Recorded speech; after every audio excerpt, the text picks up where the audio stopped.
Action में CM योगी, विरोधियों के उड़ गए होश, उपचुनाव में होगा अब सबसे बड़ा खेल। यूपी उपचुनाव के बीच में मोदी नड्डा से हुई मुलाकात, मोहन भागवत संग बंद कमरे में चर्चा। यूपी उपचुनाव के बीच अचानक दिल्ली पहुंचे सीएम योगी, पीएम मोदी और जेपी नड्डा से मिलते ही अटकलों का बाजार हुआ गर्म। जी, लोकसभा चुनाव 2024 में झटका खाने वाली भारतीय जनता पार्टी के लिए यूपी का उपचुनाव अब प्रतिष्ठा का सवाल बन चुका है। 9 सीटों पर 13 नवंबर को वोटिंग होनी है, जिसकी तारीख अब बदलकर 20 नवंबर कर दी गई है। मुख्यमंत्री योगी खुद उपचुनाव को लेकर लगातार सक्रिय दिख रहे हैं। कई मीडिया रिपोर्ट्स में दावा किया गया है कि इस बार बीजेपी आलाकमान ने योगी को खुली छूट दी है। प्रत्याशियों के चयन से लेकर तमाम अहम रणनीतिक फैसले योगी के मुताबिक लिए गए हैं। ऐसे में ये उपचुनाव असल मायनों में मुख्यमंत्री योगी के लिए भी अग्नि परीक्षा जैसा होगा। उपचुनाव के बीच अचानक दिल्ली पहुंचे योगी, मोदी और नड्डा से मिले। जी हां, एक दिन पहले रविवार को योगी अचानक दिल्ली पहुंच गए। वो यहां बीजेपी के राष्ट्रीय अध्यक्ष जेपी नड्डा से मिले। बताया जा रहा है कि दोनों नेताओं के बीच काफी देर तक उपचुनाव के जुड़े मुद्दों पर बातचीत होती रही। इसके बाद योगी प्रधानमंत्री नरेंद्र मोदी से मुलाकात करने पहुंचे। करीब 1 घंटे की बातचीत में चुनावी चर्चा के अलावा महाकुंभ 2025 और 69,000 शिक्षक भर्ती जैसे मुद्दों पर भी बातचीत हुई। संघ के शीर्ष नेताओं से भी 45 मिनट तक चली बैठक। वहीं इससे पहले पिछले हफ्ते मथुरा में राष्ट्रीय स्वयंसेवक संघ की अखिल भारतीय कार्यकारिणी की बैठक हुई थी। मुख्यमंत्री योगी यहां संघ के शीर्ष नेताओं से मिलने पहुंचे थे। करीब 45 मिनट तक इनके बीच बंद कमरे में बातचीत हुई थी।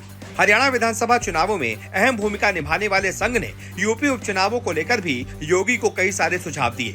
मोहन भागवत से कई मुद्दों पर चर्चा। वहीं मुख्यमंत्री योगी ने संघ प्रमुख मोहन भागवत से मुलाकात कर उपचुनावों की तैयारियों पर चर्चा की। बताया जा रहा है कि उपचुनाव में मत प्रतिशत बढ़ाने, बूथ प्रबंधन, सभी वर्गों के वोटरों को एकजुट करने सहित कई मुद्दों पर दोनों के बीच बातचीत हुई है। लोकसभा चुनाव में अनुकूल प्रदर्शन होने के बाद लोकसभा चुनाव में उम्मीद के मुताबिक प्रदर्शन न होने के बाद हरियाणा की सफलता में संघ की अहम भूमिका रही। वहां छोटे समूहों में बैठकें कर लोगों के बीच अपनी बात पहुंचाई गई। साथ ही बूथ प्रबंधन में संघ ने अहम भूमिका निभाई। डोर टू डोर अभियान चलाकर बीजेपी के लिए माहौल बनाया। अधिक से अधिक मतदाताओं को मतदान केंद्रों पर पहुंचाने में अहम भूमिका रही। इसी तरह का कुछ माहौल यूपी में बनाने को लेकर चर्चा हुई।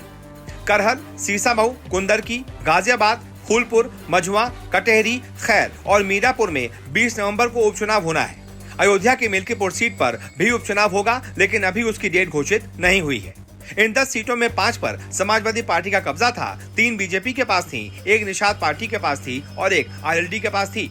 वहीं इस साल हुए लोकसभा चुनावों में बीजेपी यूपी की 80 में से सिर्फ 33 सीटें ही जीत पाई थी। साथ ही उसका वोट शेयर घटकर 41% रह गया था। ऐसे में सीएम योगी के सामने उपचुनाव जीतने को लेकर बहुत बड़ी चुनौती है। जिस तरह बेहतर प्रदर्शन करते हुए समाजवादी पार्टी ने 37 सीटों पर जीत हासिल की है, इससे उपचुनाव में भी उसका दावा मजबूत माना जा रहा है। इन सब के बीच जेपी नड्डा और प्रधानमंत्री से मुलाकात के कई सारे सियासी मायने निकाले जा रहे हैं। ऐसे में इस मुलाकात पर आपकी क्या राय है? इससे किसको फायदा होगा? आखिरकार सीएम योगी क्या सोच रहे हैं? जो भी आपकी राय हो कमेंट करके बताएं और इस वीडियो को ज्यादा से ज्यादा शेयर करें।